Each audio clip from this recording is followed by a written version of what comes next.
Today we're going to have a chat with Eric from the AtlanteanConspiracy.com. Eric and I have known of each other's work and had the odd chat over the years. Then a few months ago I saw he'd written a book about the flat earth model. I was embarrassed for him and got in touch with him to see if he was okay, if he was joking, gone crazy, or whether some psyops had got to him. And we had a kind of rational chat, and he sent me his book on the flat earth and told me to have a look. Now, after some sniggering and laughter, I read it and thought, hey, this is fun, I can debunk it in an evening or so. So I quite like researching and stuff. Now, 300, 400 hours later, after I did some deep investigation, research and reviewing, all I could really debunk was the NASA, physics, heliocentric, relativity, spin around the sun model, and very much agree with, lean towards the flat earth model. Since then, Eric's made a lot of YouTube movies that have gone viral, had a lot of people commenting on his website and on his Facebook, and Eric's done very well debunking them and rebuffing a lot of scientists, the I'm intelligent scientist male gangs. And this is kind of snowballing, so much so that some people in the, I hate these words, truth movement, alternative websites, whatever labels you want to use, some people are starting to do shows and articles with a lot of disdain towards anyone aligning or leaning towards the flat earth model. So I think it's about time someone had a chat to Eric and someone had, some people got some of this information out, because it's not just the Earth's flat, there's a lot of sub-subjects. So if you're new to this information, you're obviously laughing, it's all kind of funny, fall off the edge, haha. But know this, for every answer you get, you're just going to spawn loads more questions, because there are so many stones to unturned. So without putting lots of time in, it's just going to look laughable. There's no other way around it. No one's going to tell you the Earth's flat. There's loads and loads of things one needs to look at to make this model look slightly palatable. So, without further ado, let's welcome Eric. If you could lightly introduce yourself, your website, and a little bit about your journey through creating your Flat Earth Conspiracy book. Hey, good to finally talk with you, by the way. Yeah. Yeah, I started my AtlanteanConspiracy.com website, I think 8 years ago, when I was getting into 9/11 truth and those New World Order, those kind of conspiracy topics that Alex Jones and David Icke always went on about. So they kind of got me into the whole conspiracy world. And then as I got into it further, they went from heroes to anti-heroes for me. Yeah. And now I see them as cold opposition, kind of working for the man in one way or the other.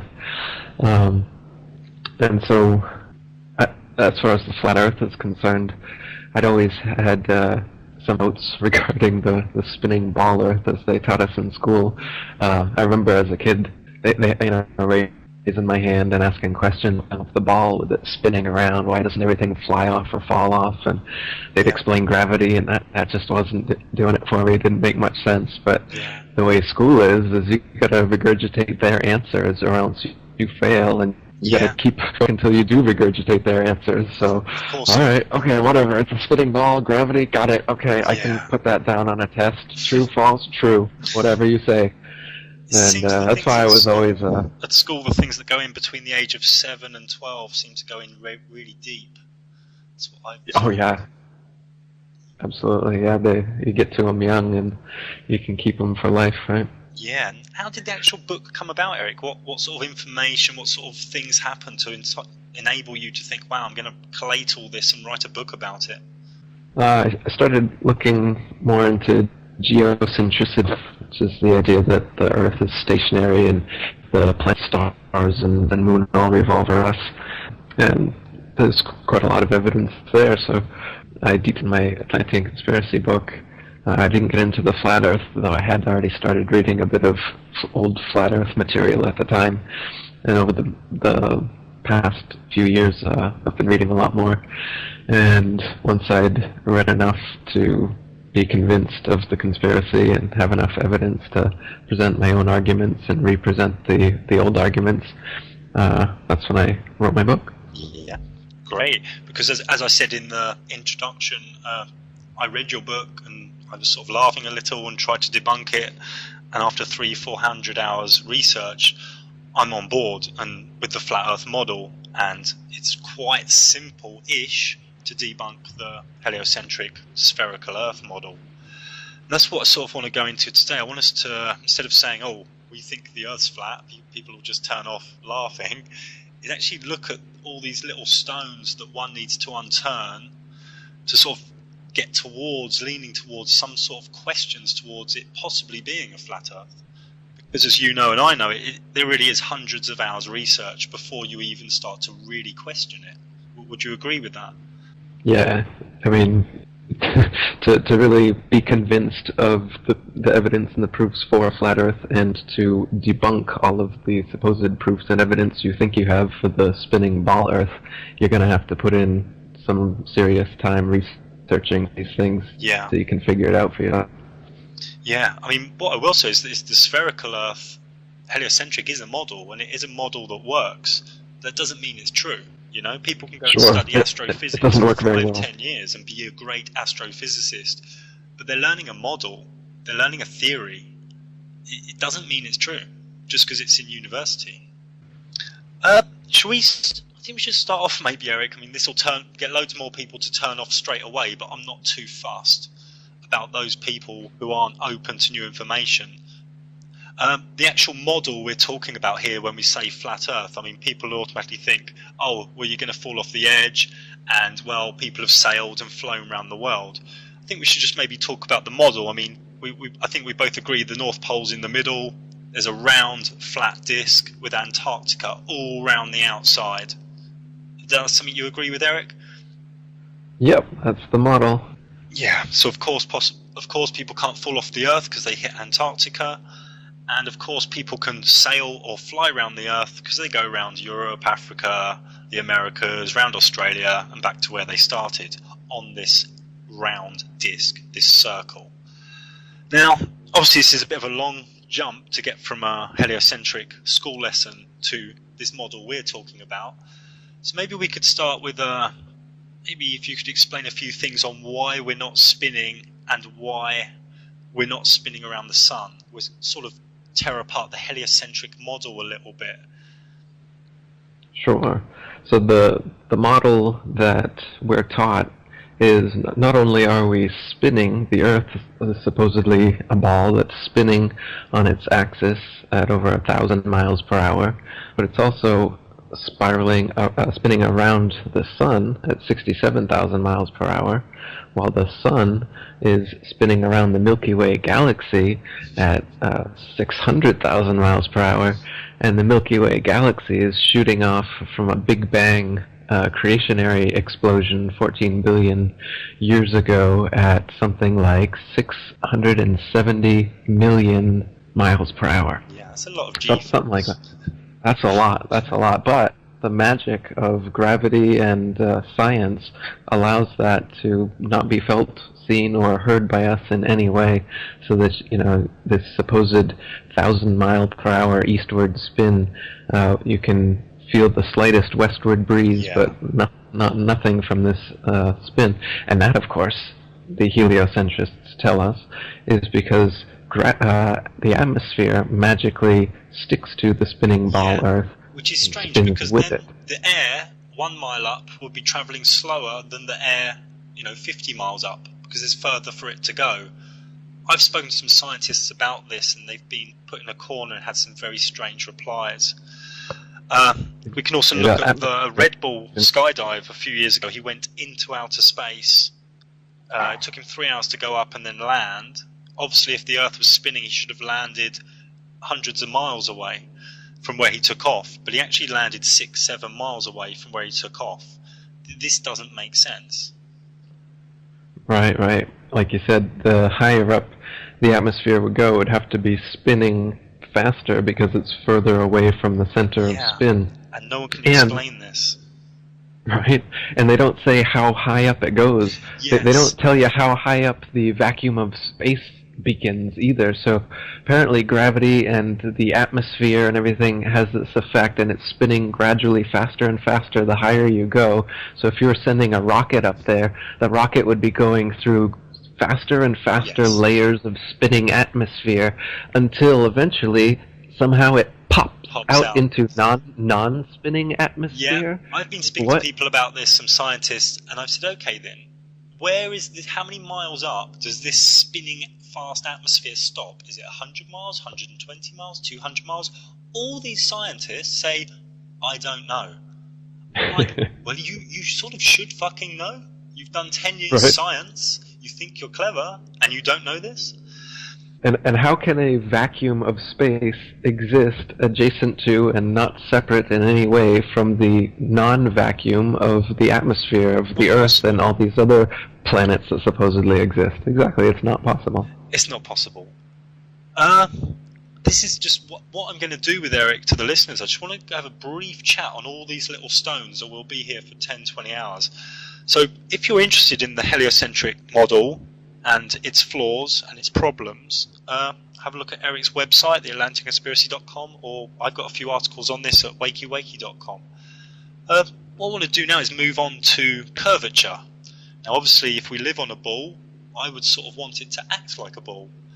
And I've been doing some research, and a lot of the stuff you've done, Eric, I've looked at, and it seems that if someone goes very high up in a hot air balloon,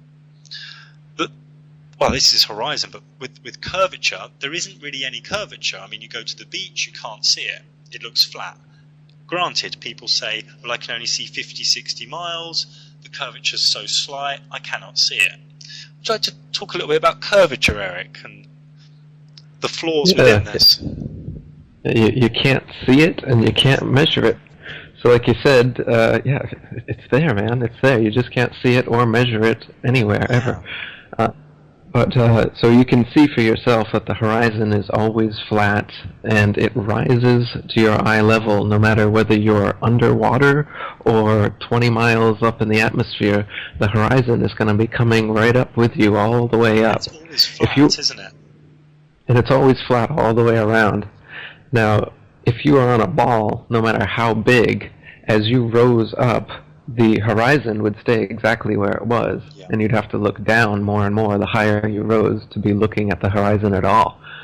So the fact that you can see the horizon from 30,000 feet in an airplane at all proves that the Earth is flat. Yeah. Proves it's not a ball. People think they see a little bit of curve because there's like a curve in the glass, a slight curve, and their confirmation bias mixed with that, and all the other pictures we've seen with fisheye lenses and whatever. Are used very much. I mean, on the Red Bull jump from outer space, or very near space as they called it, the horizon was curving, it was going flat, it was going concave, convex. I mean, it was extremely crazy. But when you look at amateurs sending with their child maybe a rocket up, 30 miles, 20 miles, and recording it, when I look at this footage, I see flat, and I see a horizon that keeps rising with the camera. It doesn't make sense. Now, I don't mind if it's a ball. I don't need some crazy belief system. I don't need to go with the underdog or be a conspiracy theorist. I just want a ball to act like a ball, because if it doesn't, it's not a ball. It's Absolutely. as simple as that. If it is a ball, you can measure the ball too. Yeah. And they tell us the ball is 25,000 miles in circumference, and so you use spherical trigonometry to figure it out. It gets to 8 inches per mile, varying inversely with the square. So it's 8 inches the first mile. Yeah, 32 inches the next mile, 72. Keeps going so that you can maintain that curve. Who was attacking me? He said it's 8 inches a mile, full stop. I said, I mean, can you imagine what that would be? Because it would just be a descending, slanted line, a straight line tilting down. So he was talking about some sort of pyramid. It would be a plane. He had some sort of pyramid going on in his head, and he didn't even know it. I mean, these people who are thinking they're clever, I'm coming across a lot of logic-minded, atheistic males in their 30s and 40s who align with things that make them feel clever to give them definition. And I've put a few of these people in a corner, and they get very frazzled very quickly. Have you had a similar experience, Eric? Refraction, frames of reference, inertia, relativity, yeah. Yeah. I said, well, why is the moon not falling into the Earth? They said it is. It's just going to take 10 trillion, zillion, gillion years. No, that's why evolution works, because it's 14 billion years ago. Anything works if you put a big enough timeline, right? Right, atheist? Of course, because your grandchildren are going to be dead before anything, or your there's no, it's too big, So, some of the main things I'd say to listeners is have a look at curvature, have a look at horizon. Because obviously, if you go up in a hot air balloon, you're on a ball, the horizon should fall down, and it stays at eye level. This isn't the behaviour of a ball. It's as simple as that. Also, with the ball thing, you wrote an article, Eric, about. There are billions of people on this planet that believe the Pacific Ocean is like half of a ball. They believe water curves at its surface. Exactly. Which has had me laughing and smiling for many days. Because we can't replicate this can't be measured in any other way. But these people believe the Pacific Ocean is like a ball. Would you like to do some comedy? Sorry, talk about this a little bit? So if you're standing on the beach and on a clear day you can see 3 miles to the horizon, then that means that the water is actually rising up 6 feet from the horizon to your feet as it washes up on the shore. That's what you're believing without measuring first to see if that's actually what's going on. And if you do measure it, you'll see that that's not what's going on and that water is always level. And we know this from physics. It's the natural physics of water to always find and remain level. Yeah. If you dam up some water and you release the dam, the water will spread out in all directions and find the easiest course to maintain its level once again, and then it will remain still. The center of a ball gravity, illusory, invisible force. Say, I'm stopping here. I'm just going to try and get to the center of the Earth. Water doesn't behave like that anywhere. No, they can't give you any example of water behaving that way. They can't create some sort of gravitized ball to do that. They can't even make some sort of gravitized thing in the first place, because gravity doesn't exist whatsoever. Yeah. They have no example on a scale smaller than the Earth, apparently, or the Moon, of something that has enough gravity to have some effect on something. So they claim that gravity is such that it is just a force by masses, by virtue of their large mass alone, cause smaller masses to either stick to or orbit them, depending on what they want at the moment, what's convenient. So, for instance, they want humans to stick to the ball Earth. So in that case, the magic force of gravity pulls us to the center of the ball, and it keeps us stuck here. But the moon, and they want the moon to be in Earth's orbit, and so what gravity does there is it allows the moon to just orbit around it. And I've said before, this is paradoxical, because in this case, either you should be able to jump up and start orbiting around the Earth, or the moon should just be sucked into the Earth like we are, supposedly. Same reason we don't fall off the ball. Totally. So how does gravity have all of these multifaceted magical properties that can't be reproduced in any experiments whatsoever, but people parrot this like it's been proven for centuries that gravity is this force that holds us on the Earth and just keeps weight, us isn't it? spinning I around believe the in sun. weight, but no one's actually explained gravity to me well enough. And I think Newton didn't even finish his theory, did he? I think the apple hit him on the head and he just forgot everything else. He just ate it and just sold some books and chilled out somewhere. Most likely. These are the sun and the moon are very deep subjects. These two subjects really got me. They got me stumped for weeks. I had so many questions. I'm still researching some things about the moon, but very briefly, most people believe the sun's 93 million miles away, and that the eclipse where the sun and the moon are the same size is a random coincidence. Now, I think we both agree the sun and the moon are above the flat Earth, spinning round. The sun goes in like a spiral, which gives us the seasons. Would you like to elaborate a little bit more on the sun and the moon, Eric, from the theories within your book?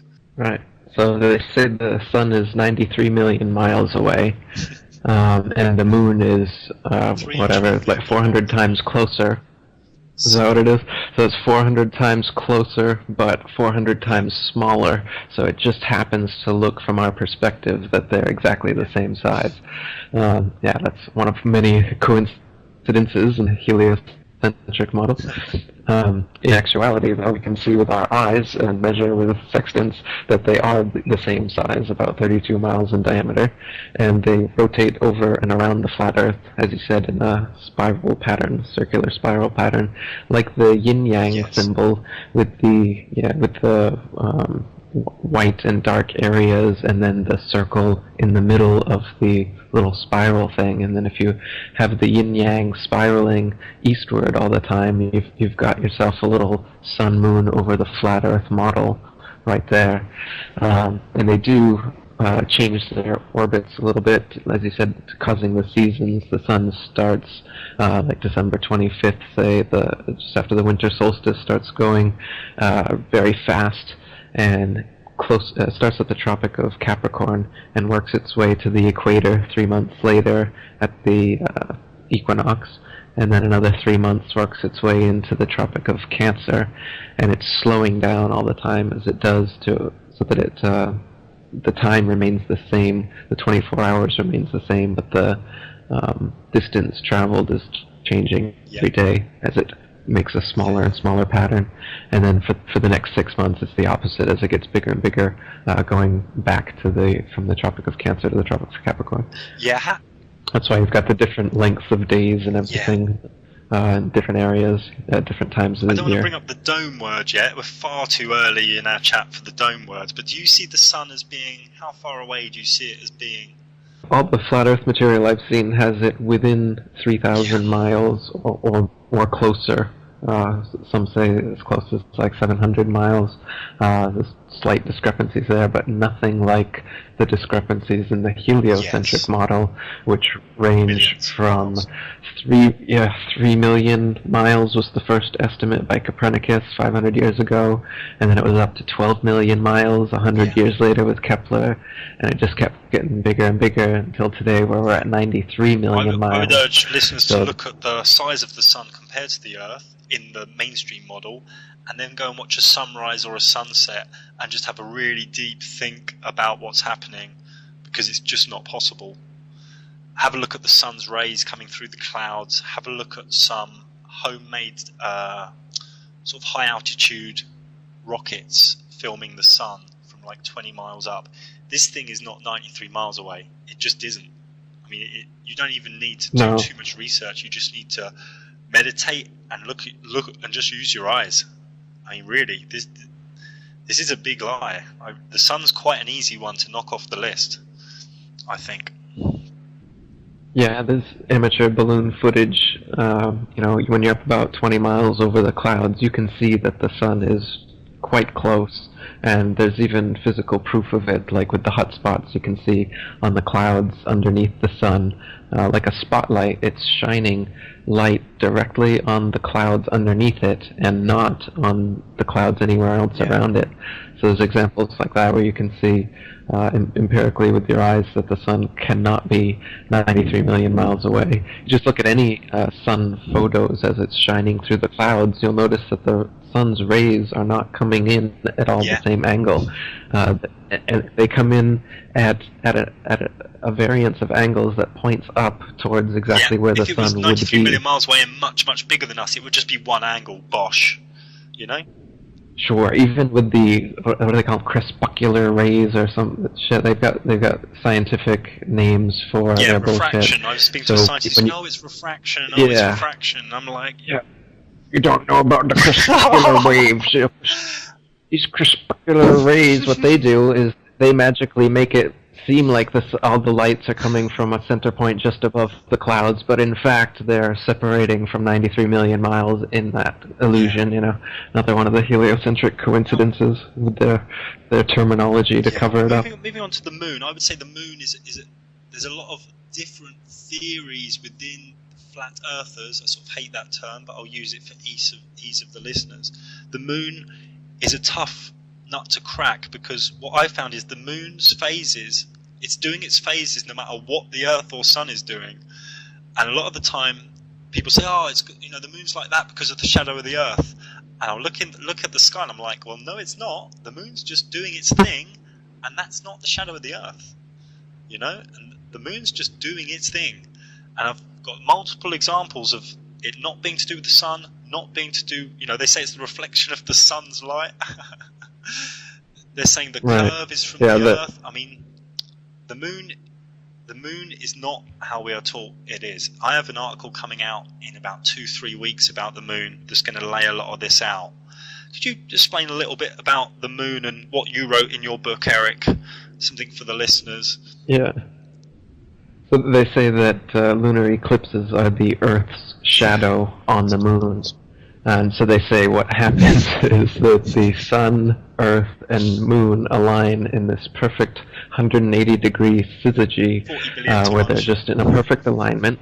Oh yeah. And then just perfectly you're watching the shadow cross the moon.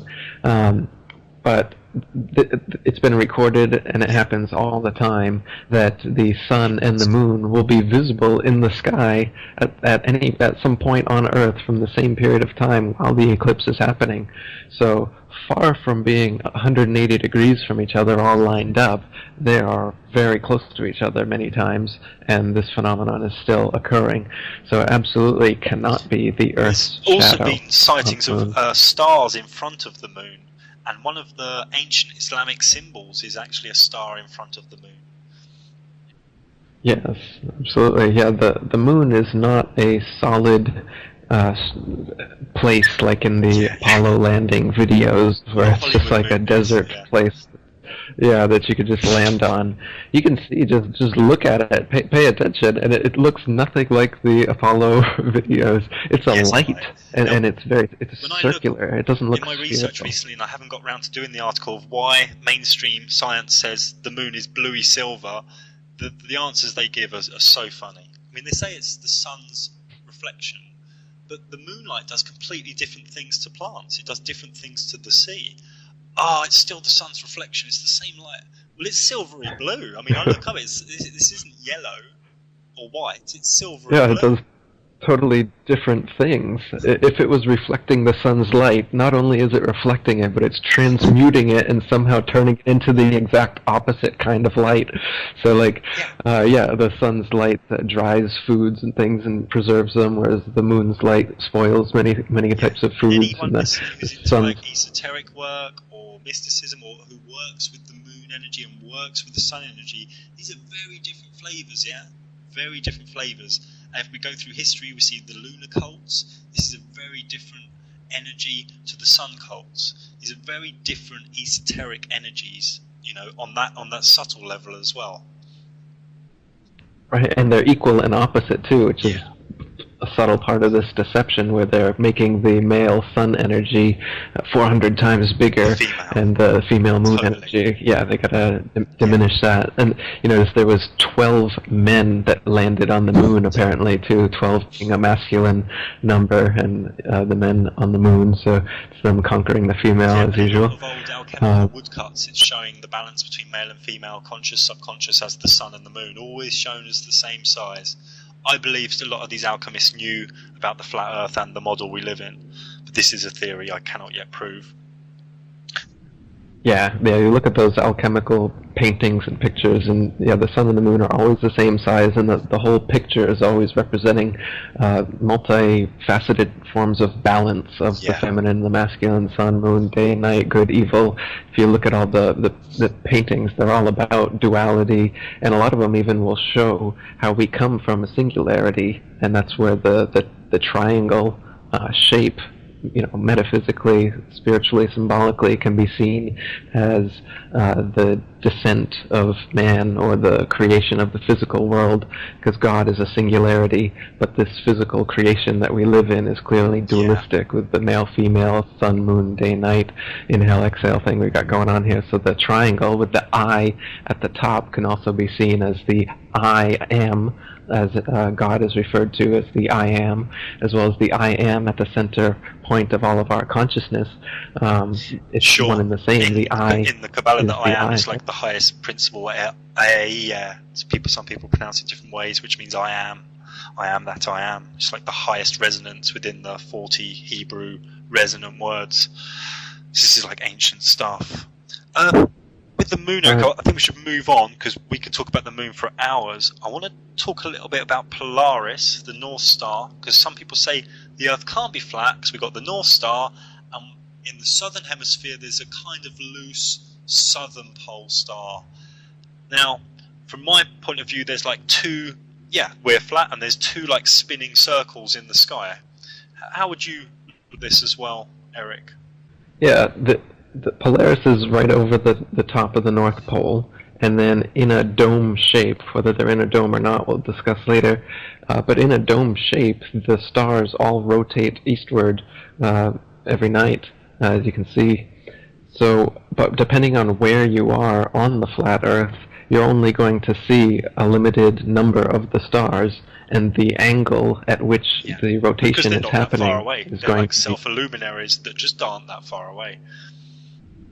Exactly, they're not light years away. That's another, pseudo-science term or Star Trek term that they've created. Well, Star Trek was created by Gene Roddenberry, who was a high-up Freemason. And you can look at Arthur C. Clarke, who was a very high-up Freemason, and a lot of his writings in the 50s actually came to be what we know as astrophysics. You got it. It's science fiction. The whole thing, when you really break the whole flat Earth down, and you find out the evidence and what you've been believing and thinking was actual evidence, you realize that you've been totally indoctrinated into this Star Wars, Star Trek, science fiction, and have believed that it was real. For as long as you've Arthur C. Clarke came up with the idea of satellites and a lot of things that are being used. But with I believe that the software Stellarium, I think it's called. You're sort of on a flat Earth, and you can move your location around the Earth, and you can see the spirals in the sky around the North Star and the sort of Southern Star. Now, Stellarium is sort of correct. I don't know if you know that software. Right, yeah, the planetarium. Yeah, it's like that. Is that like a planetarium dome? This software is pretty much telling us how it is.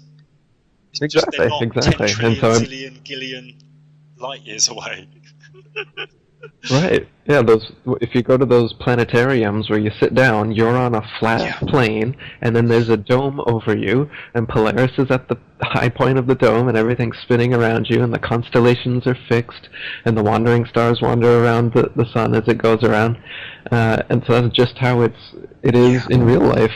But they just tell us it's slightly different, but we still go to those planetarium exhibits and everything. And before the astrologers freak out, the astrology model still fits, that each bit of light in the sky still gives us a different energy, and the different wandering stars, which people call planets, plain with a T thrown on, these still give us high definition energy, like Mars, a very red, very war, determination energy, Jupiter, fortune, wealth. These are lights in the sky giving us energy. Like the sun is a light giving us energy, making everything grow. The moon is a light in the sky giving us energy. These things are real, because I've had people saying, well, that means astrology doesn't work. I'm like, no, on the contrary, it's just more real. It's more like, here's a light in the sky giving us energy. Absolutely, it's completely the opposite. If we're just one of billions of planets spinning around the endless universe, then astrology doesn't make any sense. It doesn't make much sense that planets would have an effect on our consciousness. But if we're the plane of existence, and these lights are spinning around us like this, or whatever they are spinning around us like this, and the ancients for thousands of years all over the world had this complex science of consciousness that was based on how everything was aligned when you were born and where you were born under this dome of the heavens. And I mean, I've done my own experiments with my own birth charts and other people's charts, and it's uncanny, you know. If all you've ever heard of astrology is horoscopes and the generalized crap that you read in the newspapers, yeah, absolutely, it's nonsense and it discredits the whole thing. J.P. Morgan, one of these elites, said that millionaires don't use astrology, billionaires I've used do. So these astrology for elites, they know a lot transits of... and making important meetings on certain dates to do with transits. This is really powerful stuff. They just don't want people knowing it. Exactly. They've got Mystic Meg in. As usual. Yeah. Right. Right. And then let's go back to Antarctica. Label it with a cult. So Antarctica's all around the outside.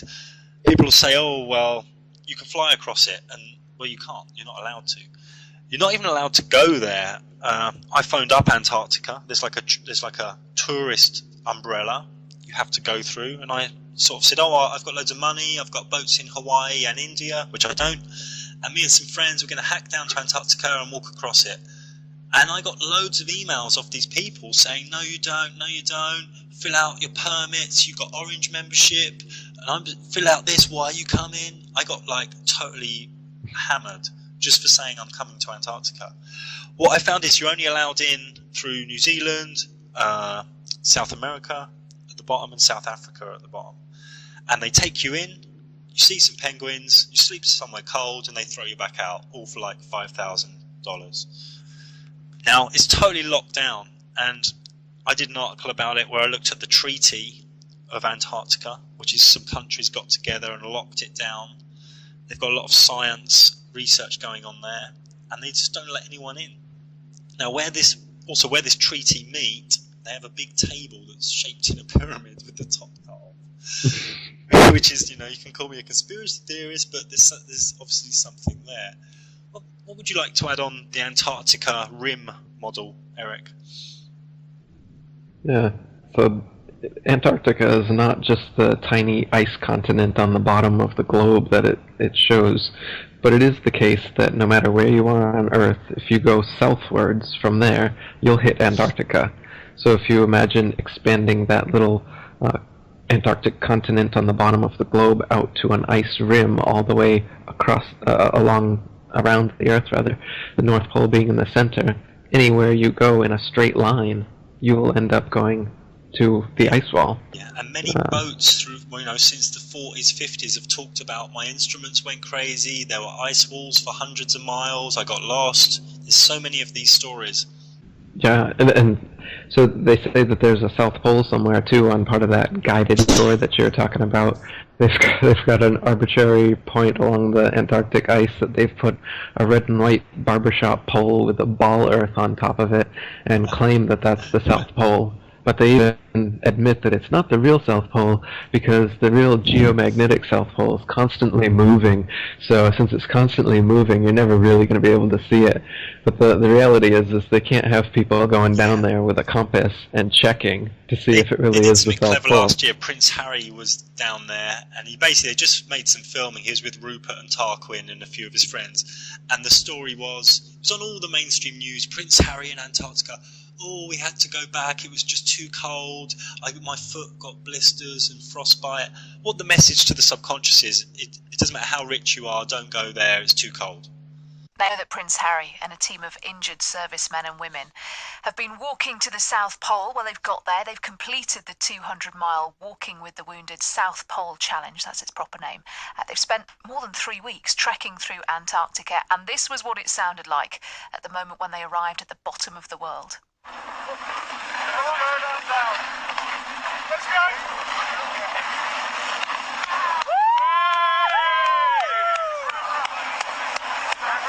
Oh, it sounds quite restrained, doesn't it, after all that effort? Well, they spent 20 hours in a cold chamber. This was the prince and the other competitors who were with him to prepare for the conditions that they were going to find down there.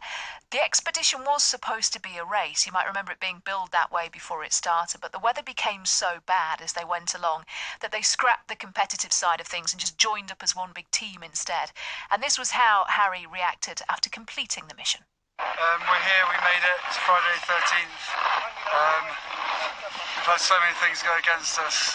We've had beautiful weather, but bad weather before, and bad terrain and injuries and stuff like that, but everyone's made it, all 12 of them, the whole group of 20, whatever it is, but the 12 wounded soldiers have made it. couldn't have made it without everyone's help, especially back home.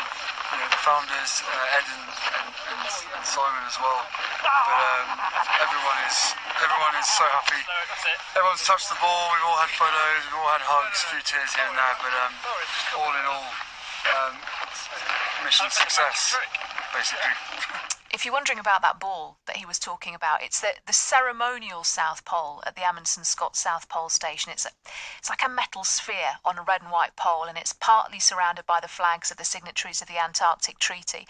So it's lovely for a photo, but the problem with it is it's not the real South Pole. It's about 300 metres away. So at the real South Pole, what is that? Well, there's nothing. That's the thing. You can't see. To do it properly, to cover all your bases, you have to do both. You have to do the picture with the ball, and then you have to go and kind of hang around at the exact why don't they move the ball longitude to and where latitude. the actual thing is? Well, that's a very sensible question. something for you It's to not work one I on. can answer, Okay. but it's a very good point.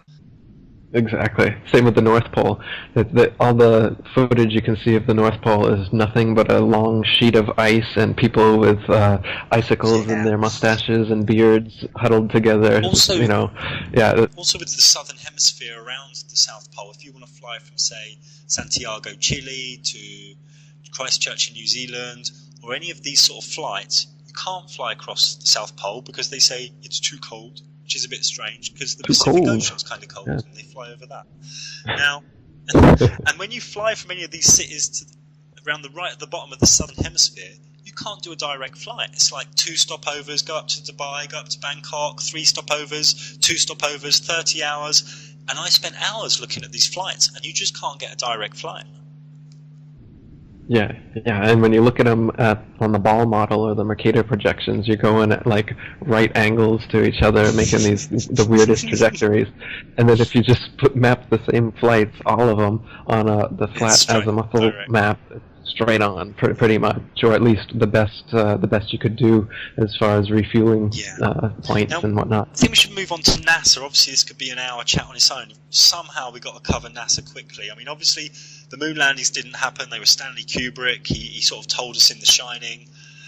NASA's a lot of the astronauts have been killed who work for NASA. Very strangely, NASA was created pretty much by people within Project Paperclip, a declassified post-World War II CIA project, where they took Nazi scientists into NASA.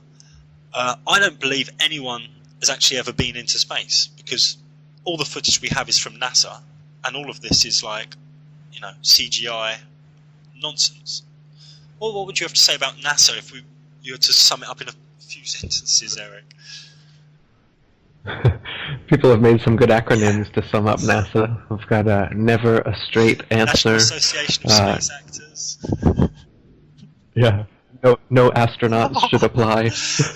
I got a really good one. The space shuttle that used to go up a lot, and they'd do, whoa, the shuttle! The space shuttle. This is really funny. But I think it just flew around, and when everyone went home, then it landed at some secret runway. At night. I think you're onto something. I asked a scientist about the shuttle, how it docked with the space station while it's 64,000 miles an hour around the sun, while doing 3,000 miles an hour or so around the Earth. And the scientist says to me, it's clever computers controlling the thrusters. I said, the Harrier jump jet uses clever computers, and it can't take off in a breeze without wobbling about. And the scientist said to me, no, NASA's got really clever computers that no one else knows about.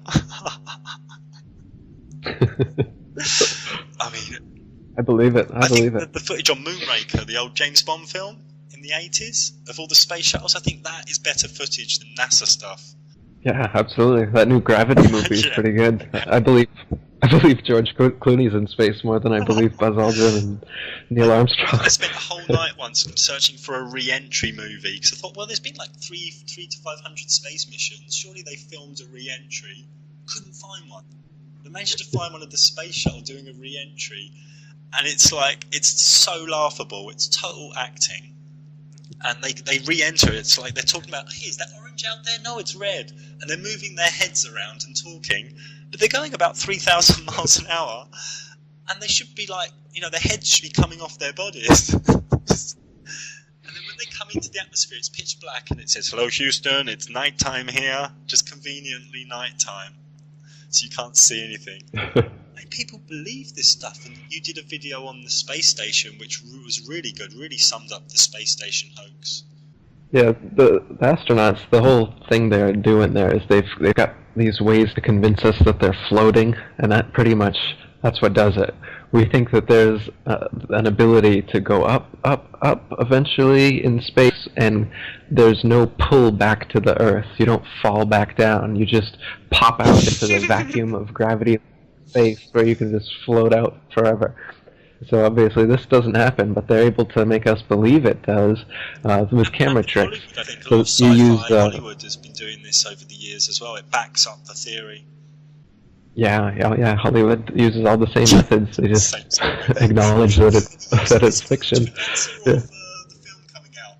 But that in the baby pile. Yeah, so they use zero-G planes for some of the footage. When they're in the ISS, these zero-G planes, they do parabolic maneuvers, and when they're at a certain point in the parabolic, you're at a free-fall state for up to a minute.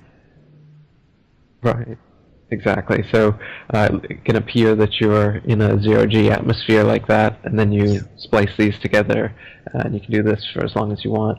When they need to do it for a longer period of time, they'll usually just wear harnesses in front of a green screen, and that way they can do their long interviews and that kind of thing. And then for the outside shots, they do it in a dark pool. There's been bubbles, isn't there, inside the astronaut helmet? I've seen bubbles.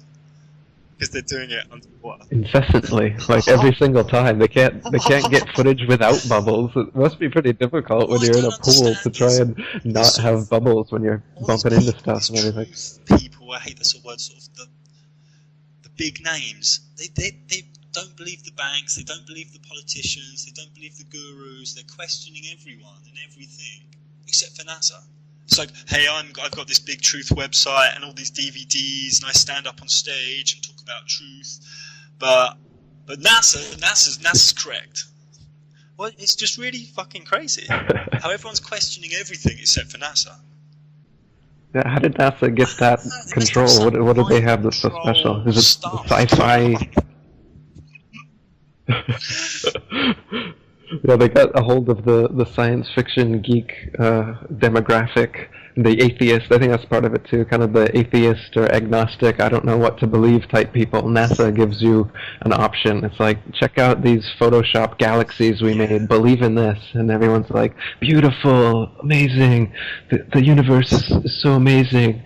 You know, I think they look at these pictures of far-off galaxies and they use their imagination to think of infinite worlds, and in this world it's exactly how I want it. There's this one planet, and on this one planet everything's just how I want it, and they're holding on to some sort of belief that an infinite space coming from a Big Bang non-God is more appetizing to them. So they have like a philosophic metaphysic aversion to the flat Earth. We were so atheistic, we're going to get some chips in our heads and put our mind in a computer, and we're going to send it to space and conquer the planets.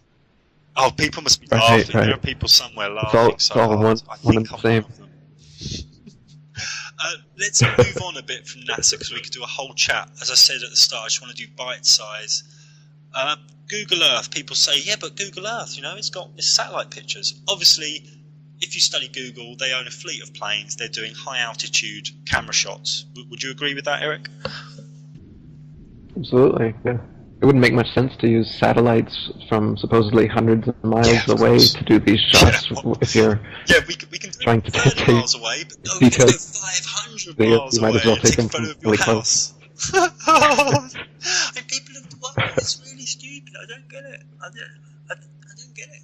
I guess just because they see that they model it on a globe, that they assume that it must have come that way prepackaged. You've never logged into it, and you go to it for the first time, you see the Earth. That's not a photo. I mean, you don't have to be Einstein. That's not a photo. That's computer generated. And you have to say to yourself, well, if they've been going to space since the 50s, 60s, why in 50 years haven't they taken a fucking photo or a video of the spinning Earth? What? Right. And they have. supposedly, but all the ones you see are so laughably computer generated that you can't take them seriously, and they know that, so they'll tell you, well, it is genuine. It's just the way that we receive imagery from these special satellites is that we have to run it through Photoshop first, so that we can blend in all the ribbons of imagery that we're getting. Yeah, they've got prepackaged explanations for why it's from Photoshop. I did an article last week about the picture of the Earth they use, and I've got big questions about it. There's no one bulge of the picture they equator, had. it looks totally photoshopped. Greenland's border, the light, the sunlight. It's just there's no stars in it. I mean, there's hundreds of things, and people are. This is in encyclopedias. It's in schoolrooms. It's on New Age websites. Oh, I've got the world in my hands. Imagine peace on this globe. It's everywhere. This picture. You can't get away from it. I'd like to talk a little bit about satellites. Now, the first thing I think about satellites is, you say it to people at night, say, oh, look, there's a satellite in the sky, look, you can see it. Now, satellites are the size of a car, maybe a phone box, maybe some of the size of a bus. That's what they tell you. Now, you wouldn't be able to see that if that was 120 to 220 miles away. Your eyes aren't that good. I hate to tell you. I don't know if you never knew, the doctor ever told you, but your eyes can't see a car 120 miles away. Your eyes aren't that good. Yeah. And your telescope's not that good either. Right, your telescope's not even that good. Even your telescope would just see reflected light, right? And that's all they're seeing is some light, and they're assuming that it's coming from a satellite. Just a high altitude flying thing, isn't it? Yeah. Exactly. It's something flying up there. It's not something orbiting in the atmosphere. This is the illusion. The satellites cannot exist because nothing can just stay up there unassisted. Everything, what goes up must come down. That saying exists for a reason. There is no point that you could launch a satellite up and then it just stays there floating, hovering in the outer atmosphere, whatever they want it to do like that. There is no point where that happens, and it wouldn't make sense for there to be a point where that happens, because as we said, how could you go from the gravity pulling you all the way back to Earth, and then somewhere there's this finite stopping point, could you imagine this invisible area that you could just barely cross? You put a finger across it and your finger falls down to Earth. Oh shit! Put your finger down, don't put your whole hand. Because of gravity, they're slowly falling back to Earth. I said, well, the way they launch out of our atmosphere must be they've got to be really accurate. He said, yeah, they're using really clever computers. I said, well, what if there's a gust of wind? How can the computer compensate for that? Oh, it's so clever. These computers are so clever. Because obviously, if that's at odds with some of the more recent satellites. It would just fly away from the Earth forever. So what they're saying is they're going out at a certain angle where it doesn't fly away from the Earth and it doesn't fall back to Earth. It's just really fucked up. It's like the magic angle that the rockets all go at. None of them go straight up. They all start a parabola, and the ones they claim are successful are the ones that go out of your view before they come back down, fall back down the rest of the parabola.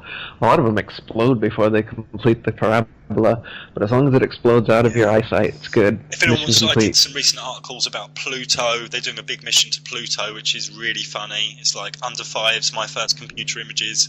And I did an article about the Mars hoax. No one's ever been to Mars, the rover, and all this nonsense. You've really got to look into this, especially, the high fives in Houston and these actors, these frontmen, the media frontmen and NASA is so funny. What is that one guy, the guy that's in charge of the Mars thing with the Elvis haircut and the non-answer for everything, looking in the crowd? There's a guy in the crowd that knows the answer. Oh, he's not there. No, there's another guy in the crowd that knows. Oh man, yeah. There's a movie out there called Mars Hoax. I think that's what they called it. Yeah, check that out. Just to look at the acting that these NASA figureheads are doing. You can tell that they're actors. Yeah, they're not scientists. They're poor actors.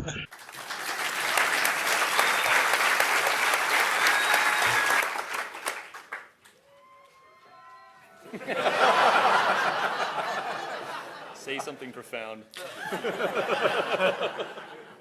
I am terribly humbled by this experience.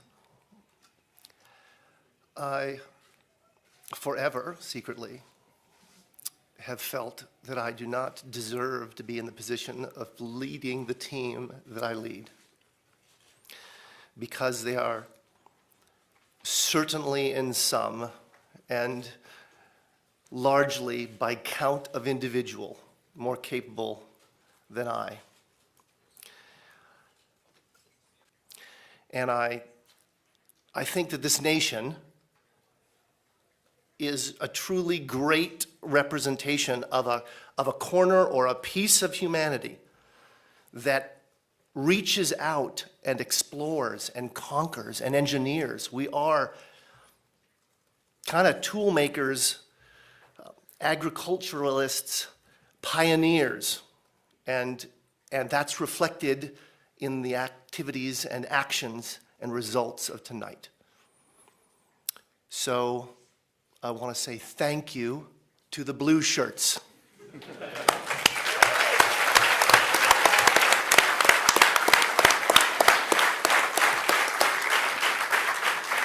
Certainly, this beautiful theater of tonight, the drama of us all being able to experience it together, unrivaled in the experience for all of us. And with that, really, I have nothing more to say. That picture says it all for me. I think that is the best picture of Mars I've ever seen. The money, $2.5 billion. We don't put it in the rover and send it to Mars. We spend it here on Earth. And Charles mentioned at the beginning that this whole enterprise, if you divide it by every woman, child, man in this country, comes out to be the cost of the movie. I know, I speak on behalf of all my colleagues in science, that's a movie I want to see. So, thank you all.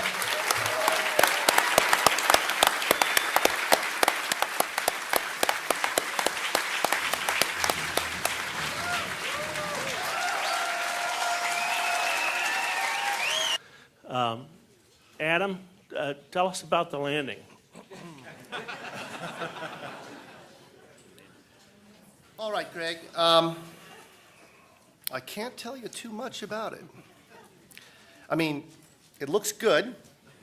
I'm being a little flip. In short, it looked extremely clean. We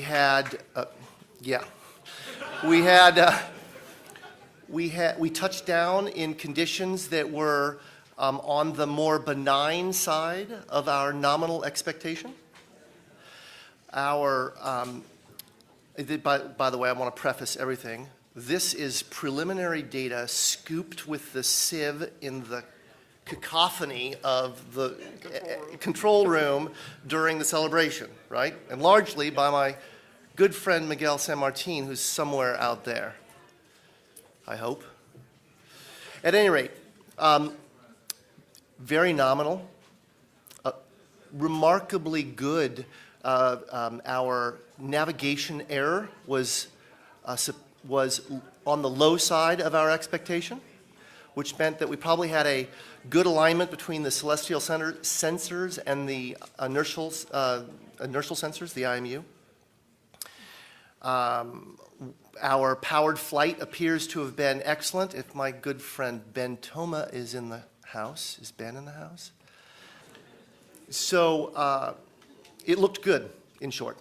Good and clean. And it looks, at least by my eyeball, that we landed in a nice, flat spot. Beautiful. Really beautiful. What? I have to ask you, what kind of file type? Can you tell us about the image file type and compression that was used to send this very important couple of thumbnails back from Mars? Yes, unfortunately, I absolutely cannot. If Justin Mackey is in the room, or there's a couple other people on the team who'd be able to whip that out quickly, but I couldn't tell you. Sorry. Are you going to call your daughter Curiosity? Okay, a serious question. A little more than 48 hours ago, you told me you would tell me a secret. Once Curiosity landed. Can I have my secret? Yeah, what was this? A lot has happened in the last 48 hours. And to be very truthful, I do not recall what that secret was. for the landing that go down to something like 5 decimal points. I just wanted to confirm with you that you do have those sort of coordinates. And am I reading those coordinates correctly when I see that it looks as though you've landed within 500 meters of the skirt around the mountain? That, I mean, you're really very close to the mountain at the closer end in the landing ellipse, and possibly within striking distance of the phyllosilicate trench. I can't confirm that. My estimate, I'm looking for somebody, yes, there's somebody in the audience here who has that in the tip of their noggin. Looking at the picture and trying to figure out from there where we are, I would imagine by tomorrow's press conferences, they should have a better idea where it came down, within a few hundred meters at least, hopefully. Okay, the next question's over on this side. Was when Adam asked for OD 278, and they said, no, we only have 277. What was happening, or was it anything of significance? No. And what a bargain that we got this mission for. This movie costed you less than $7 per American citizen. And look at the excitement that we have brought and the inspiration that we have brought. And also, if you look online about how they send the images back from Mars or deep space, there's no one can tell you. No one can tell you how they send these images back. My scientist friend said, it's radio waves. They do it by radio. Yeah, and then apparently they're 1 million miles away sending pictures from this new Rosetta comet or whatever. So we've got some amazing technology that could go over 1 million miles. So for all of you who think that radio technology or whatever can't be sent over a flat Earth, apparently it can be sent over 1 million miles. So it can be sent wherever they want to. These guys, NASA, they're so far ahead of us. Of course, you can't question GPS that. is all a big. It's a military project, wasn't it? GPS.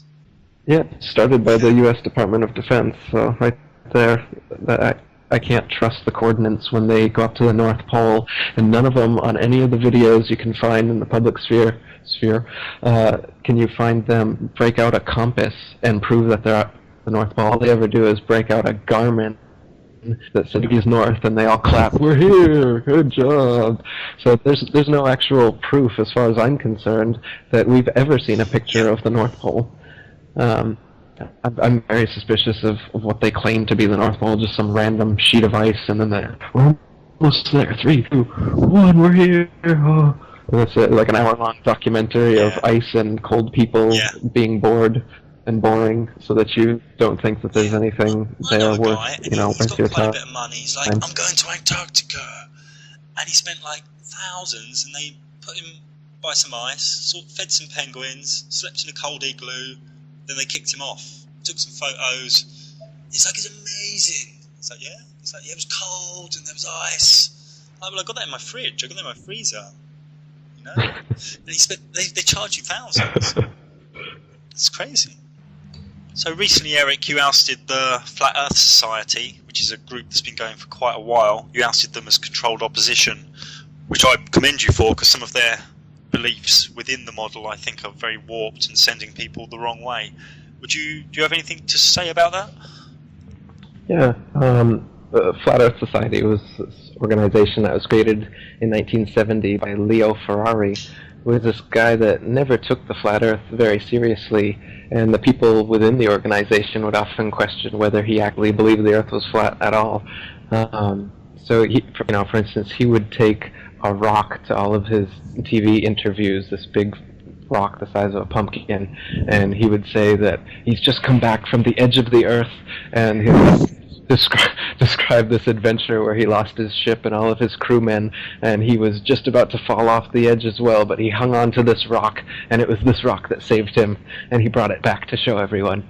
And so he'd approach the Flat Earth subject with this kind of satire, Though he'd also throw in some real flat Earth arguments, and he'd talk about how, well, you can see with your senses that the Earth is not moving and that the horizon's always flat. And so he'd mix in a few genuine flat Earth arguments, and then, meanwhile, with nonsense.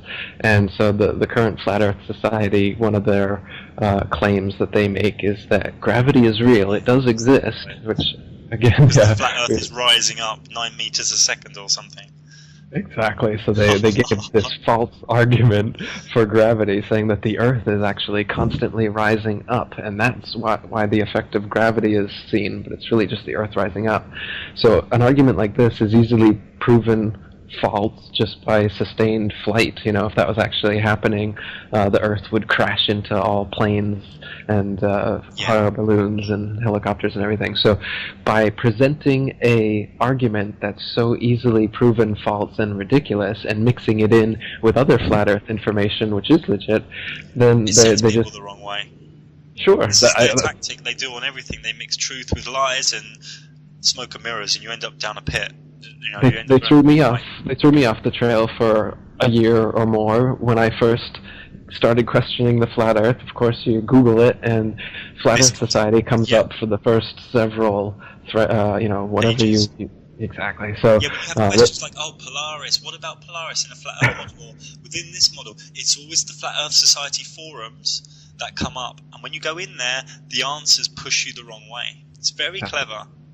Exactly. And I read their frequently asked questions that had this gravity explanation, and that, more than anything else, was what made me go, nope, forget that. There's nothing here, nothing to see here. Move on. And that's the effect they want you to have. They want to have. There's another guy who's been doing quite a bit of work on Flat Earth recently, Mark Sargent. He's done the Flat Earth Clues series, which have gone quite viral, I think. You ousted him as a shill last week. Would you like to go into that a little bit, Eric? Sure.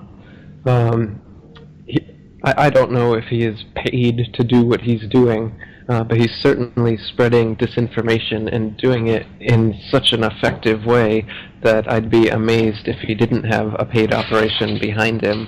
I'm doing everything I can to promote this idea with my boards, my articles, and my book, and my videos, and I'm really diligent, but I'm a one-man operation, and somehow this guy has come out of nowhere by himself, apparently, and his workload is literally twice mine. The number of interviews he's doing, videos he's putting out. When he first came out with his Flat Earth Clues, he had one video a day, well edited, high quality, sure, and now he's coming out with these long interviews with these radio people I've never heard of, just day after day, and he's pounding the same points over and over again. He's mixing in a few, same thing I just told you about the Flat Earth Society, he's mixing in a few good Flat Earth points, but then throwing in this litany of speculation and theorizing and anything but factual evidence, which is what we need at this point so that people understand as I think a lot of his work's really good. Does that not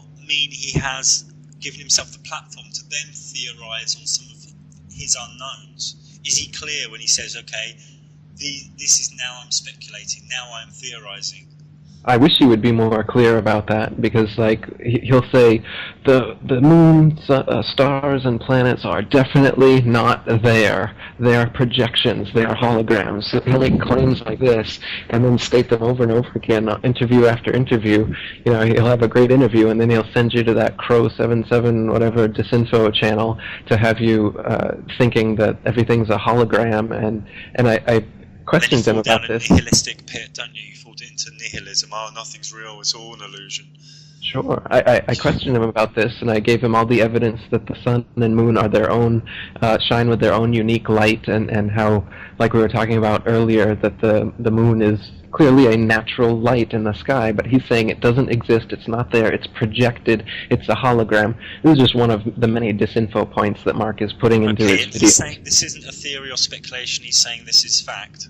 Well, this is the thing. When I presented to him all of the evidence counter to it, he responded to me on the forum, you can read it, and he said, of course I don't have any evidence that the moon is a hologram. And he couldn't dispute what I was saying. Prove it. Wait, if he's online talking about that, he should really say, I am now speculating. Exactly. It's fine if he wants to speculate and wonder about the things that Crow is filming. I wonder about it too. What is that line he's filming? Is that just in his video program? What's going on? That's fine as long as you're speculating. But he's not. He's stating it as fact. And then when I ask him for the evidence, he said, "Of course I have no evidence," but then continued stating it as fact. I'd like to welcome my guest, Mark Sargent. Welcome, Mark. Hi, Lisa. Thanks for having me. I'm really excited. So how did this come into your awareness? This came out into my awareness out of sheer boredom. Okay. It was proposed, by Copernicus and others that using some very leap of faith math projections. Saying, yeah, if this is spinning at 1,000 miles an hour and going through space at 60,000 miles an hour, then yeah, you can build a solar system, and that's what our world looks like. And that stuck because why not? It's like. But once they jumped on board and people, because actually, from an image point of view, this is pretty cool. No question. It's a lot cooler than a disk. You can, it's spherical. People completely identify it. With the whole spherical thing, what I initially did, because I came from a computer game design background, I initially went in saying, okay, I still don't buy it. I'm still not on board completely, but what I'll do is I will try to create the design of the flat model, the enclosed world. And if I get to any point in that where something just does not jive, I'm just going to abandon the whole thing and say it's crap, and people shouldn't listen to this ever again. How do we explain the movement of the sun across the sky and the equinox, solstices, seasons, and tides? Got it. I'll lump it all up in one thing. Okay. Stars, planets, sun, moon. Okay, we'll break it in two sections real quick. Stars and the planets, they are projected. They are not there. They are a beautiful, beautiful image. You can look at them. I encourage people to go out and stare at the stars. They're great. The moon is being projected on. I do not know what the moon is, and a lot of people don't either. The sun appears to be a projection system of its own. How far away? It could be, as far as I know, a light bulb in a cage. I hate to say it. If the Earth is flat, then where does the heat come from? Is the sun even hot? Good one. You mean the heat from, most of the temperature is underneath. You can control it. It's all the temperature mechanisms are going to be below us. Yeah, the sun's going to give off some heat, obviously, but no more than a big light bulb in I know it sounds cheesy, but a big light bulb in a big area like a terrarium. You can do so much more below than you can above. So the short answer to that, as far as where does the heat come from, I think mostly below with the system. That's how I would do it. You got it. Again, it's tough to get your head around, but if you're building an enclosed system that's 8,000 miles across, what can't you do? People are saying, "Oh, well, how do you do this?" Are you kidding? If you built the actual structure, the things you can do, things we can do now, multiply that by 100,000, and that's really what you got here. So. Yeah. Yeah. Okay, why on different parts? So that would be the seasons, I guess. Why on different parts of the planet warmer than others? Same sort of thing. The systems, if everything's based on temperature, it's kind of like when people ask me about gravity. It's like, look, in an enclosed system, because an enclosed system is so much easier to maintain, you can make gravity any way you want, and you can make the temperature anywhere you want, anywhere. All you have to do is you make sure you sync it up with whatever's happening in the sky, because people automatically, it's like, well, if the sun's in this part of the sky, it's going to be a colder time of the year. You just got to make sure that's consistent, and everything's pretty good at that point. But seasons just temperature. That's a cakewalk. You don't even have to try that hard for seasons. Okay. What about the satellite tracking app? Is that a fine? No. I got you. What about it? And the tides and everything due to a different cause? Tides are not affected by the moon. It can't be. Not if it's, even if it's a three-dimensional object. It wouldn't. It's not big enough to do it. it's all controlled below, not necessarily by the temperature, but by some sort of gravity system using probably, I don't know, molecular magnetism of some kind. Something easy. Something that could be done. It's been awesome. Thank you so much. I see the flat Earth meme as something that's going to grow. I'm not sure how fast, whether it's a snowball effect, but I do see it growing. And obviously, as it grows, there's going to be more division, separation, split, trolls, shills, and things put in. Is that how you see the near future of the flat Earth meme, Eric? Absolutely. Getting very messy. What is the thing? The 3 stages of truth. They like ignore, ridicule, and then accept it. So they try to ignore as long as they can. They've put in the Flat Earth Society to honeypot any potentials that get through the net of disinformation and get onto the Flat Earth subject. But that's been enough up until now. And I think now that this is really getting out there, they're going to have to start, as they do, mixing in flat Earth truth with a bunch of diversions and techniques to get you off of it and to try and discredit it from the inside.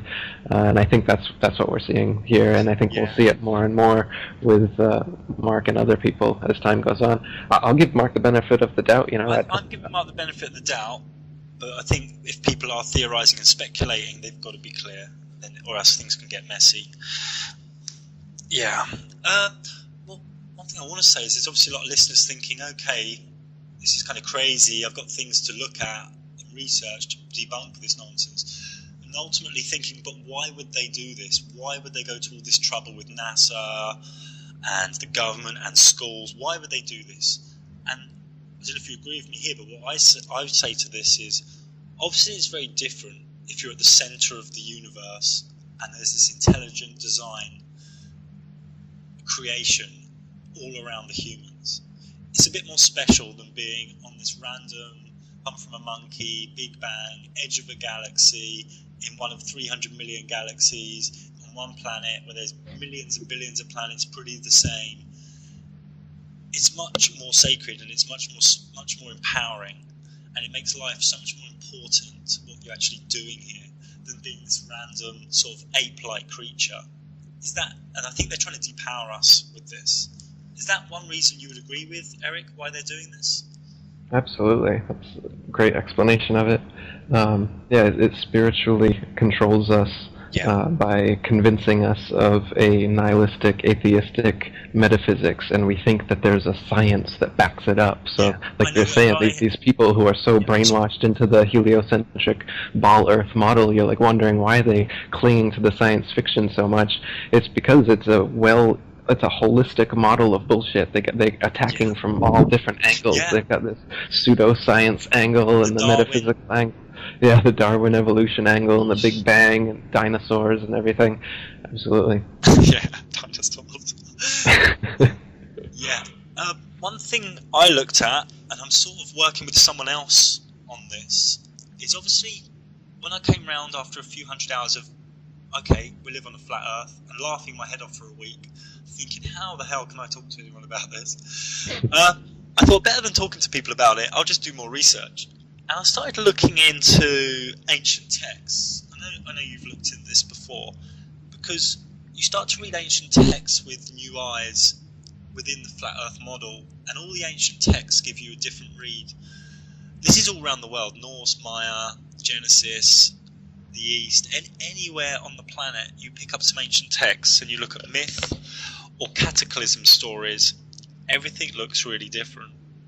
I looked into the center of the galaxy, what they call the center of the galaxy. It's like a rift in the sky. Now obviously this isn't the center of the galaxy anymore. This is sort of what looks like on a clear night a sewn up rift in the sky. And I found about 50 to 100 references to this in ancient texts of being linked to a new sun or a cataclysm. I don't know if you came across this information, Eric, and what your thoughts might be on this. And of course I am speculating and theorizing. I want to make that clear. I've come across some of this, but mostly from your work. So as far as this subject is concerned, I was more interested in hearing more from you about. I think it's absolutely possibility, and the research I've done into Atlantis and the worldwide flood and everything, I think there absolutely were and probably are cataclysms regularly here. So something like this idea is not at all far-fetched, though it is quite scary. Yeah. I would say if anyone's interested in this subject, who is slowly leaning towards the flat Earth model, obviously the galactic center doesn't really exist, it's more of a rift in the sky. And if anyone wants to look at this article, it's called Flat Earth, Galactic Center and Ancient Myth on wakey.com. There will be a part 2 coming soon, which is something I'm working on with someone else who is spending a lot of time on this. And it paints a very interesting picture, because when you look at the flat Earth model and ancient text, everything gets read in a different way. I know Graham Hancock's doing a lot of work now on cataclysms and ancient text, but he's on a ball Earth model. He's talking about aliens in the solar system. It's just nonsense. And I used to like Graham Hancock's work, but he's just I don't know, too much jungle juice. I don't know what's going on. It's just gone down the wrong way. And what I found with a lot of these big hotshot truthers, you try and talk to them about the flat Earth and they just shut the door on you straight away. I don't know why that is. These are people who've been talking about being open to information for years, and they're just shutting the door. I'm a bit confused. What would you say about people like, I don't know if you've come across people like Thomas Sheridan, who's been some of his associates stroke friends who've been attacking and insulting anyone speaking about or leaning towards the flat Earth model? What would you say to high profile people like that? Yeah, that's an interesting one too, isn't it? Thomas Sheridan. Yeah, he's been making videos about, anti-flat Earth videos, saying that everyone who's coming out with a flat Earth thing is disinfo, CIA disinfo. I think he mentioned me by name at one point, so apparently I'm CIA. He's a bit anti-flat belly, isn't he, as well, Thomas? I noticed that. David Icke and Alex Jones, they got these Mason bellies, or whatever you want to call them. Anti-flat belly. Yeah, they're globularists. Ike's been on the pies, hasn't he? Yeah, what is that? I'm a bit confused with this, because I see a lot of disdain in some people. It's like, I'm going to spend 3 hours of my life attacking Russell Brand. Yeah, he's a bit of a shill, but 3 hours, I mean, there's a lot of disdain in one human. I'm going to attack people who've done ayahuasca, who've, maybe had a rape trauma cured in one night, or cocaine addiction. I just feel there's some people with a lot of disdain, and they're out there with showing off their disdain and finding it a bit weird. Now, I'm happy to talk about Curvature or Horizon or Antarctica or NASA, but if someone just says, oh, flat Earth's nonsense, it's kind of like unintelligent. You have to pick one of the sub-subjects and talk about it. Like, show me a satellite going to space. If 500 or 5,000 satellites are in space, show me a video of one going into space. You can't, because none of them fucking have. So I'm happy for one of these guys to come and talk to me. I'll do it online with them. If they want to talk to me about the flat Earth, I will talk to these people. But I'm not just going to go, oh, flat Earth, you're an idiot. Oh, ball Earth, you're an idiot. You've got to talk about the actual nuts and bolts of the subject. You're not going to get that, though, with the kind of person who would want to debate you. That's the whole thing with debate. The idea is you both already know the truth, and you're just going to fling shit at each other until the end of the debate. Have you ever seen a debate where one side concedes and he's like, you're right, we're done? Maybe we should just do like Taoist style. We should just get a sword and fight to the death, and whoever his theory wins. This could be called like truth sword fights. Truth debate sword fights. I don't know. There's got to be a way to do it. There might be a market for that. Contests. Whoever wins the most pies, their theory wins. I should move on. But yeah, I don't know why there's so much disdain out there. I don't know. I don't get it. I think people just think flat Earth, oh, you fall off the edge, and they don't look any further. Of course, that's nonsense. Yeah, it's an easy target. They figure, well, I can make fun of these people as bad as I want to, and everyone's going to be on my side and agree with me, so let's just go for it. So I notice it's always the lowest common denominator of people that comment when I post things on Facebook or whatever.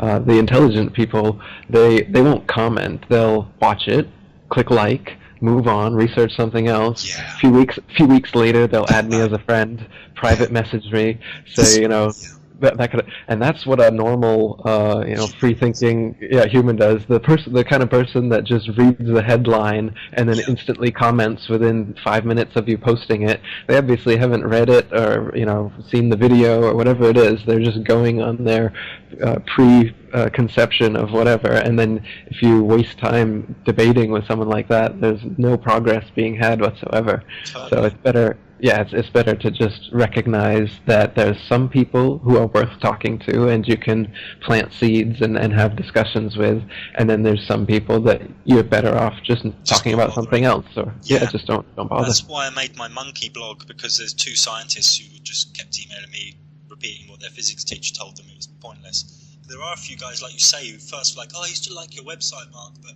I think you've gone a bit crazy now.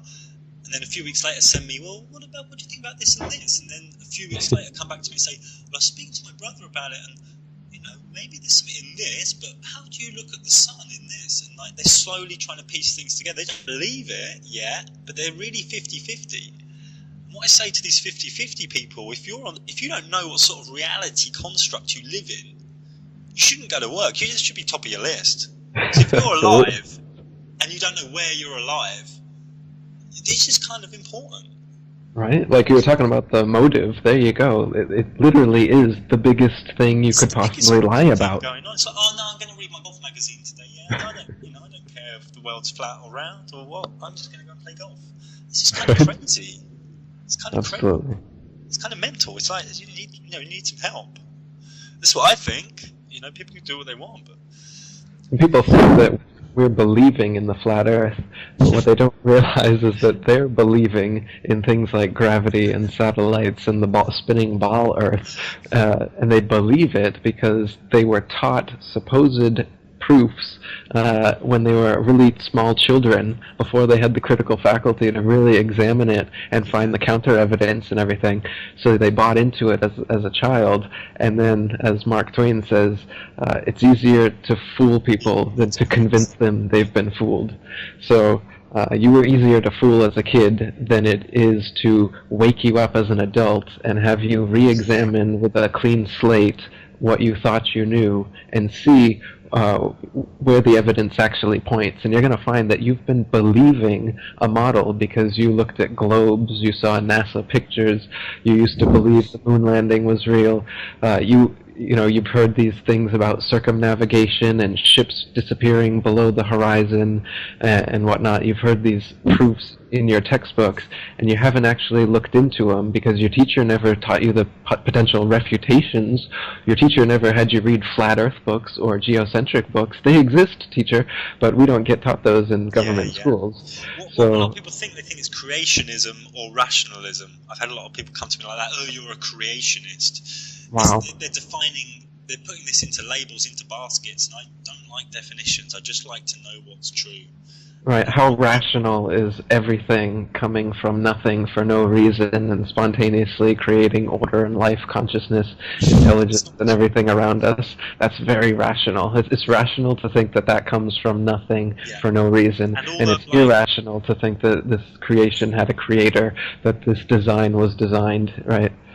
And like in India, there's like 200-300 mile long train tracks that are very straight, that have no technology for the curvature in the Earth. Right. Like each train track, each rail doesn't like curve like 0.5 millimeter. It's like it's not possible. I mean, that's right. Railroad tracks, canals. Canals, yeah. Yeah. There was a test done, wasn't there, in Cambridge in England?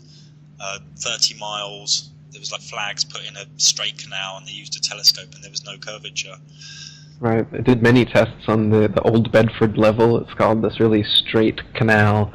And yeah, they did a bunch of different experiments, and every single one came out with no curvature whatsoever. So even if the curvature even if the ball Earth was correct, but the ball was much bigger than they estimated, you'd still be able to calculate and see the curvature, and there's just none whatsoever. Standing water is flat.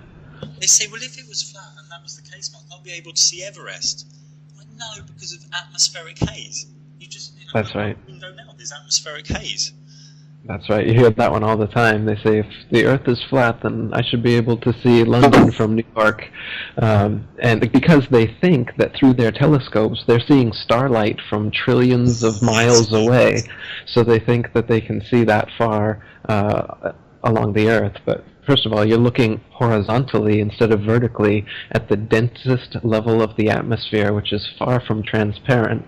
So if you picture the blurry haze over a road on hot, humid days, that's the same kind of blurring out that happens as you zoom a telescope in long before you could see across the entire Atlantic. You would just blur out into a haze.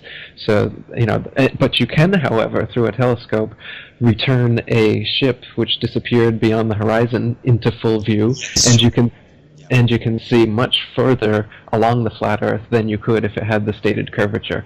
So you can use telescopes to prove that the Earth is flat. They just can't see all the way across the Atlantic like the trolls love to say on my YouTube videos every day. Yeah. Also, I put on some of my articles, there's a lot of symbolism around, like on Google, on Earth Day, and the films Dark City, The Truman Show. There's some other films I've listed. There's a lot of things around in symbolism telling us as well.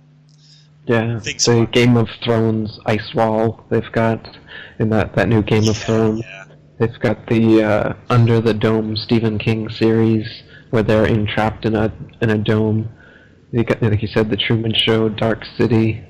Yeah, there's quite a bit of flat Earth references in movies and television shows as well as like Obama always bringing it up in his speeches to ridicule it. Yeah. I don't have time for the Flat Earth Society. Yeah. Whatever. Yeah. Yeah. What would you say is actually happening, say, 20 or 200 miles into Antarctica and 100, 200 miles up? Would you say this is where things get a bit grey for people? I personally don't know, but I speculate that there's possibly some sort of dome, possibly glass or something. What are your views on this, Eric? And again, I'm trying to make it clear we're in speculative territory here.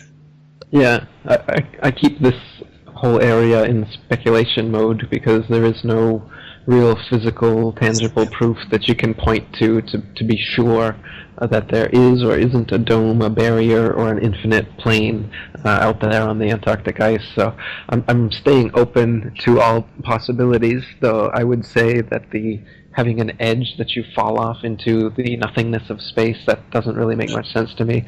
So I doubt that's it. The infinite plane model does make a lot of sense, especially as you see the horizon does rise all the way up, so it's got to be very, very far out there. I'd love to see an amateur balloon rise in Antarctica and see what happens. Yeah, see if there's some sort of... Yeah, it's not. Some vessels have been shot down in Antarctica. Yeah, exactly. It's very militarized. Right, you're not going to get there except for their tourist photo ops. There's no way you're going to get through if you just think that you're going to go there as an explorer on a ship independently, because a lot of guys have tried that, and so far nobody has gotten through. So they do keep the Antarctic and the North Pole on lockdown. They don't let anyone through without approval. You've recently set up a forum, haven't you, Eric, which has got some interesting things on. I've actually been building an off-grid cabin recently, so I've been a bit too busy to be online, but could you explain a little bit about the forum you've set up and what's going on there? Sure. So we mentioned the Flat Earth Society, which was started in 1970. In 1956, the International Flat Earth Research Society was started by Samuel Shenton. He was a legitimate, genuine flat Earth researcher. None of these false flat Earth arguments with the Earth constantly rising to account for gravity. He didn't go on TV and bring on rocks that he supposedly held on to from the edge of the Earth. He stuck to real science, real arguments, and that's why they set up the Flat Earth Society, to discredit him, to bring attention over to their satirical society instead of his. And they actually, Charles Johnson took it over after Samuel Shenton's death, and Charles Johnson had several attempts made on his life, which he swore came from NASA agents, and eventually they burned down his house and all of his flat Earth material and correspondence, all the people that he kept a correspondence with and that were in his Flat Earth Society. He had a newsletter and all these things, so that was all gone. And then the Ferrari's Flat Earth Society was the only one in existence until this past month. I just decided I would, in the tradition of Charles Johnson and Samuel Shenton, strike up the International Flat Earth Research Society again in opposition to the Flat Earth Society, the satirical society we were talking about with all their flat Earth, false flat Earth arguments and everything. So this board is moderated by myself, and I'm only allowing people who are genuinely interested in looking at the flat Earth or are researchers themselves. I'm not allowing these trollish guys that just come in to bait. That's wise. Right, there's endless amount of these people on the other forum, and that's the whole reason why people who go to their forum get completely turned off from the subject, because they see that it's just a bunch of, bored people. They're often talking about having a drink late at night, so it's just this place for frat boys to go late at night when they want to talk shit on the internet, basically. That's what the Flat Earth Society is. But if you go to mine, it's the ifers.boards.net, IFERS, the International Flat Earth Research Society, and there's a lot of great people. A lot of people have said they're intimidated by the level of IQ of people on the forum, and that the forum is nothing like any other forum on the internet. So I hope to keep it that way. But if you're genuinely interested in Flat Earth, definitely come on over, check it out. I really recommend Eric's book on the Flat Earth, and Eric's made some great videos that are on YouTube that have gone quite viral. I'm not sure whether Eric or myself are going to get taken out first. Who do you reckon, Eric? Me or you? Probably a joint hit, the SWAT team. The SWAT team, all the Flat Earth guys. Yeah, SWAT team. They got to find us though. We're kind of like shadows, aren't we? In the middle of nowhere. That's right. So make it they have to spend a bit more petrol. They can't use satellites to find us because they don't fucking exist. Oh, funny.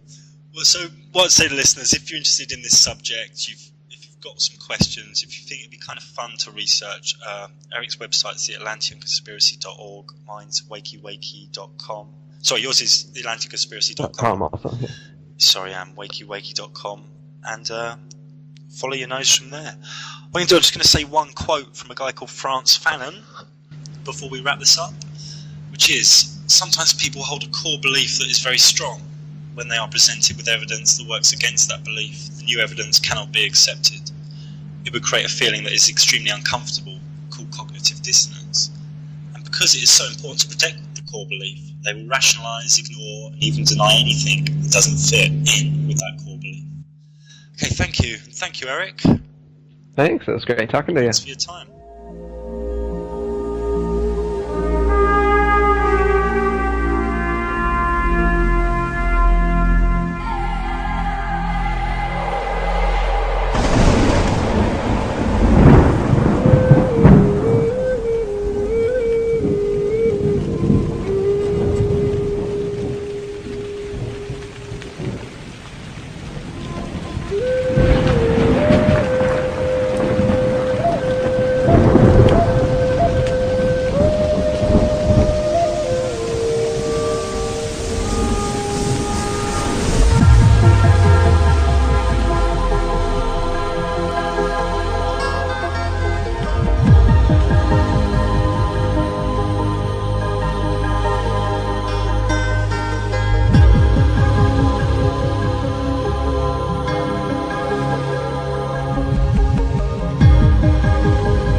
Wakey Wakey's going to interview a monkey. Hello. Right, hello monkey. Hello, I just said hello. So, Mr. Monkey, what is it you like doing? I like working for a boss, 9 to 5, in a job I don't like.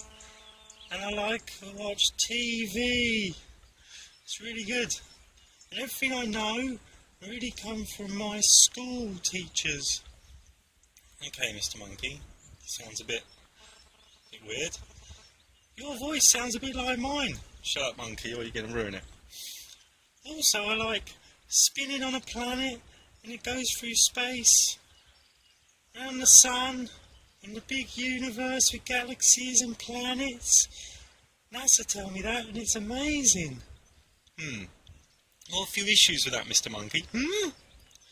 Yeah, got a few questions for you. You can't question stuff like that, because everyone knows that. The planet's round, spins round the sun. Yeah, ooh, spinning. Alright, monkey. So, why is the horizon always flat and remains at eye level even at high altitude? Like in a hot air balloon, one goes up and the horizon stays flat at eye level. Are you crazy? I've seen pictures from NASA, Photoshop pictures telling me different. Okay, another question. Why is there no feeling of the Earth's spin at all? Do I have to do this interview? That's crazy. I think I saw a hand around the back of my neck then. It's crazy. Okay. Why do constellations remain in constant relation to each other and have done for thousands of years?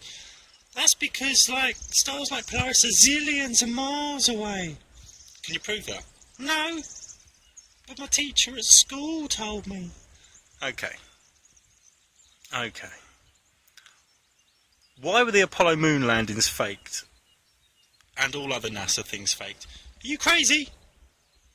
I heard the moon landings. My granddad listened to it on the wireless, on the radio. Everyone knows it's true. The space race. We all paid lots of tax and got there before the Russians. You're crazy. Okay, Mr. Monkey. Why is there no video at all of the ball Earth spinning in space? Isn't there? When I go on YouTube, I look at things like Britney Spears, Miley Cyrus, sport. There's got to be one on YouTube. No, there's not. You're crazy. Why is there no video of anything ever re-entering the atmosphere? There's one video of the space shuttle that's just a pure hoax. Hundreds of missions have re-entered the Earth from space. Loads of astronauts told us. Oh, there's a thumb! I saw one, there it was! Get off my neck! I'm not on your neck, monkey, you're going to ruin it. Carry on, come on. Stay with the programme. Why are you not allowed to explore or even fly over the North or South Pole if you're not a part of the team, the treaty? Who wants to go there anyway? It's cold. There's no monkeys there. Do you think I'm a polar bear? Do I look white? Alright, monkey. Alright. Why do the sun and moon appear about the same size in the sky? One's 400 times bigger and 400 times further away. God, everyone knows that. The eclipse is pure coincidence. My physics teacher told me that. Yeah. He was clever. Because he went to teach training school and told me everything they told him. Right, why do long railways and roads, like in India, have no technology for the Earth's curvature, which should show some sort of curvature every 20 miles or so at least? Don't know. Why can you not fly directly from South Africa to Australia? You have to go through the Middle East or Asia. I don't fly, I swing in trees. You must be wrong. No, I've spent hours on flight sites trying to fly directly, and they make you stop off overnight in places. Anywhere around the southern hemisphere. It's very strange. You're a bit crazy. Right, how am I going to... Monkey, how am I going to press the laptop, because it's timed out, I'll do it. There we go. Okay. Why are there not thousands and thousands of pictures of Earth from all the satellites up there? Why do we have the same few graphically enhanced, self-admitted composites from NASA all the time? Hubble's facing the other way. Doesn't turn around and face Earth, ever. It's a bit weird. Why are the photos of Earth perfectly round when there's supposed to be a, like, bulge at the equator? Don't know. Why are you so resistant to the idea the Earth might not be spinning, not be a globe, and actually be the centre of the universe that is a lot smaller and closer than we've been led to believe? Does it feel like a religious view that you refuse to examine? How is this different to knowing about the New World Order and false flags, chemtrails, etc.? I want a banana, television, go to work. I don't need any of this. How can water be curved? Do you think the Pacific Ocean is a big bulging ball of water? And if so, can you show video or even a photo of water behaving this way? No. In the jungle I live, there's a river. That's all I know. Because I'm a monkey. Okay, monkey. My arm hurts now, so we'll wrap it up. Goodbye. Bye-bye.